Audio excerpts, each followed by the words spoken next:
Okay, this is a very quick introduction to Scratch. It's an open source programming toolkit, a drag and drop interface produced by the Media Lab at MIT. So here we go on screen, we've got our little cute cat here, is the sort of Scratch icon.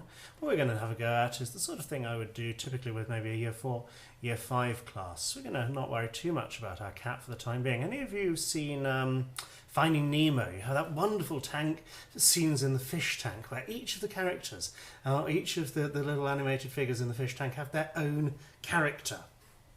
And that's something which we're going to try and replicate very, very quickly inside Scratch. We have a stage here, this big white area, and we have a sprite. The cat is what we call a sprite. And so don't worry too much about the cat at the moment. I'm going to actually work on the stage. So I've just clicked on stage down here. I'm going to have a look at the background for the stage. As I say, we're looking at Finding Nemo, so I'm going to have a go at designing my own Pixar style fish tank here. So I'm going to edit this background. We get a very nice little painting program, sort of thing which children in a primary school would be very familiar with, possibly too familiar with, from way, way back down in, I don't know, reception, all the way up. They'll have been using bitmap graphics programs. I've done it in green. Let's put some yellow down in the bottom there, because that's the sort of colour you'd have for sand in a fish tank. Little paint bucket there, so we've filled that in. Let's have a few green frondy things, such as you might find in a fish tank. Maybe a bit smaller brush here. It's roughly about this point in the lesson when the Year 4s would say, "So Mr. Berry, how come it is that somebody else takes us for our art lesson?" Because obviously, as you can tell, I'm really quite a talented artist. And Pixar, it's bizarre that they didn't ask me to come and do at least some of the work for the film there. Let's have some blue water in there. Is this going to be about the right sort of shade of blue? That looks all right for a fish tank, doesn't it? Very nice tropical fish. Not too difficult, as I say. Reception class children would have probably been able to do a better job than what I've done there. Oh my gosh, the cat is in the fish tank. Which, before we get in trouble with the RSPCA, let's get rid of the cat from the fish tank. So there we are. We've got an empty stage, a stage with no sprites on. Well, what would belong in a fish tank? Could be anything really. I know. Let's put some fish in there. I'm going to have a go at drawing my own fish here. Let's take an orange paintbrush, and here we go. Oops, let me just undo that. Always have them facing the wrong way when I start with this. So here comes a fish. There we go. We're going to fill him in orange, so we now have a rather nice goldfish, don't you think? Let's give the goldfish a nice smile. Actually looks more like a whale than a goldfish, but never mind. The intention is clear, as they say. So let's give him a fin. Something there. Now it looks like shark. That's just an email coming in. Don't worry about that. There we go. So we have one goldfish in the fish tank. Look what you can do. You could never do this with a paint program, could you? You see, we can move him around. You see he's in front of the background there. How exciting is that? Well, not very, really. Where Scratch comes into its own is that we can give this sprite, this little goldfish here, a script to follow. Let's make him a wee bit smaller, shall we? Shrinking my goldfish there. Is that too small? Maybe a little bit smaller still. Okay, so he's only a very tiny little goldfish. I'm now going to give him a script to follow. Scripts, they start when something happens. That might typically be another script saying start doing something, or you could have it start when you press something on the keyboard. I tend to start most of my scripts with when the green flag is pressed. And what shall we have the sprite doing? Let's have the sprite, a little goldfish there, moving 10 steps. Oh, 10 is a bit of a wimpy number. Let's try 50 steps. See how I get on. Wasn't that exciting? We had the goldfish just move 50 steps when I clicked on the green flag. Well, that's not actually that exciting. Let's have him do that forever. Do you see what I'm doing here? I'm just dragging one of these blocks over onto the screen. So when the green flag's clicked, start doing this forever and move those 10 steps. Can you see what's going to happen? Do you know what's going to happen? Can you predict what's going to happen when I click on the green flag? Let's have a look, shall we? And he swims forever, 10 steps in that direction, disappearing. Oh no, he's still going off the edge of the tank. Well, that's suddenly got a little bit more interesting. There's other motion commands you've got in there as well. So we can, for instance, have him not just swimming always in the same direction, but you could have him turning round as he swims. So let's maybe 10 degrees each time he swims. Can you predict what's going to happen now? There you go, swimming round and round in circles, such as goldfish do. Okay, so we've got one sprite, one screen object there. Let's give him a brother or a sister. So we've now got two fish. I can change the direction in which one of those fish is swimming, or change the direction in which she starts swimming. Click on the green flag.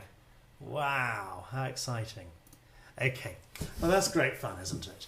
Let's see what else we can do with Scratch though. We could start painting some more sprites. Let's have a look at that, shall we? So painting a new sprite here. I did say that we'd have a sort of fairly, you know, my goldfish was looking a bit more like a shark or a whale than anything else, but let's have quite a sort of sinister fish here. Maybe a fish with a very large mouth coming along. Okay, so there's my fish tail coming in now. Okay, and more fish here. You can tell I'm not a particularly talented artist. I think we'll fill him in red. Maybe give him a few teeth here. So taking my paintbrush again.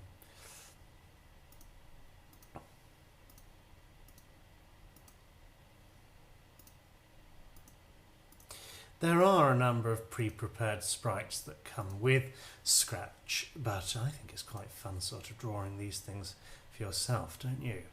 So there's a big dorsal fin there. Okay, so he's going to be quite sinister. Let's give him a little tiny black eye, make him look really quite sinister.